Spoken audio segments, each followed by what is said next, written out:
Hey guys, it's week 16. The card is Stopga. I don't know why I'm talking like this. Anyways, week 16, I'm going to review Stopga. It's a level 6 magic card. Discard at least 4 levels worth of world cards starting from the top. Only world cards with no dark cards on them can be discarded. If you do so, your opponent cannot draw any cards during his or her next draw phase.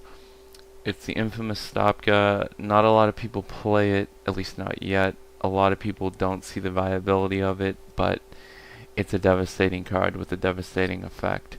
Especially in a card game where drawing every turn is so easy to do on so many levels. And what I mean by easy is instead of drawing one per turn or two per turn because of an effect of another card, you can draw up to 6 every turn, but for the fact that let's say that your opponent has no cards in hand and you stop them from drawing, now they have no cards in hand for 2 turns.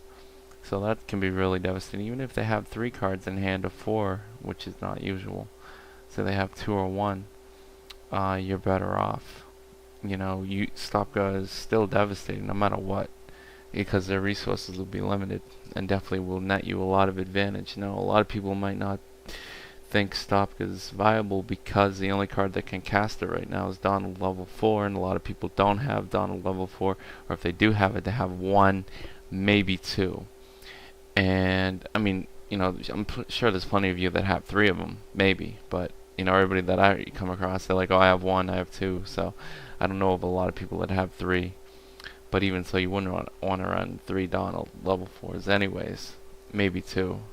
1, you could still pull it off in a 40 card deck, even a deck that's over 40 cards. But against Stopga, I think it's a great card to run, great control card, very devastating, limits your opponent's resources, basically makes a turn for them null and void, like as if it didn't happen, but you still get advantage, you still draw. It's a lot better than Stopra. Stopra lets you draw up to 6, which is nice, but it does not hinder your opponent at all. So even though you gain advantage, they can still keep drawing. This is better because it stops them for a turn, and then so say you play Stopga, discard your worlds. Now you have the cards that you drew for that turn. You pass, they go, they don't draw anything. Then you go and you draw 6 anyways, or 5, or whatever amount of whatever you had in your hand. If you have 1 or 2, of course, you don't know how to play, but basically you get that advantage still, but yet you stop them in the process on top of it. So it's a lot better than Stopper for that case alone. And again, you gotta play something where you're running a lot of level 2 worlds maybe, or level 3 and level 1, so that you can pull it off consistently and easily.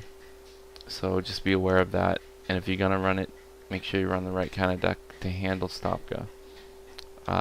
You may not see 3 of them and 3 Donalds running in a deck, but you probably would see 2 Stopgas and 1 Donald, or 2 Donalds and 3 Stopgas at the most right now.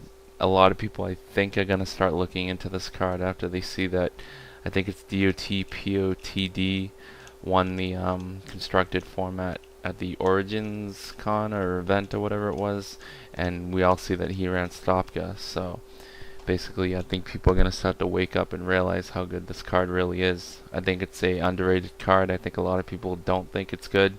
I don't think a lot of people want to run it, but I think after seeing what he did and the fact that you realize that it's an amazing card, and it can be potentially broken depending on what you play with it.